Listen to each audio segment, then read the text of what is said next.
here for the celebration of the centennial of First Baptist Church of Santa Fe, and we're speaking with Nancy Soltero. Hi Nancy, how are you doing today? Great. When did you begin playing the piano for First Baptist Church? I was trying to think, it was 1959 at the other church, so they'd had me start playing for the services, and I've just done it ever since, and that was in 1959.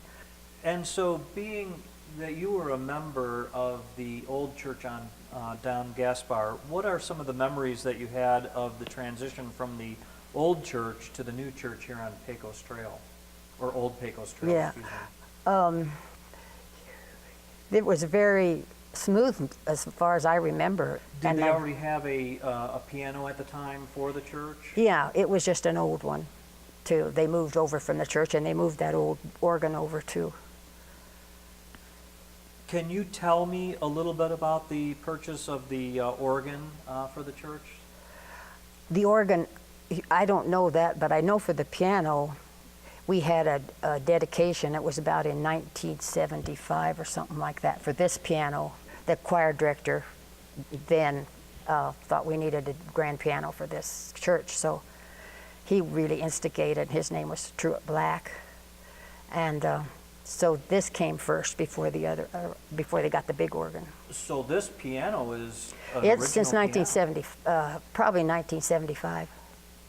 So you have served as the pianist, the official pianist for First Baptist Church since 59, really, yeah. 57 years, I think it is. Yeah, I'm real thankful that I had the privilege to do it. It was an honor. Can you describe some of the major music events that have occurred while you've been participating as the pianist for First Baptist Church? When one of the minister of music, which I liked too, I didn't mention, was David Watts. We had some really kind of elaborate production. Were these events open to the public?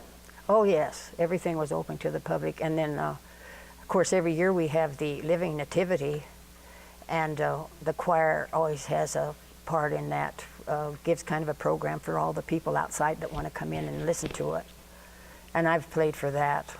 In the last 100 years, how do you see God's purpose fulfilled in First Baptist Church, though? Well, we've done some very great things with the low population that we have. We had groups that would go to Honduras,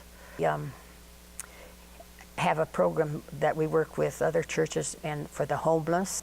Our drummer here has started a program, a prison program, that he has a group of, if they're men, I guess women could go too, but they go out to the prisons and work with the prison, have certain times of the year that they go out there to the prison and trying to reach the prisoners for Christ, and that's a great effort.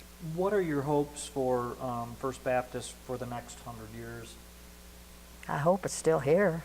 If we've made it through 100 years, God's help, we can do it again. Thank you very much for your time. Well, thank you. It's been a pleasure. Thank you for doing it.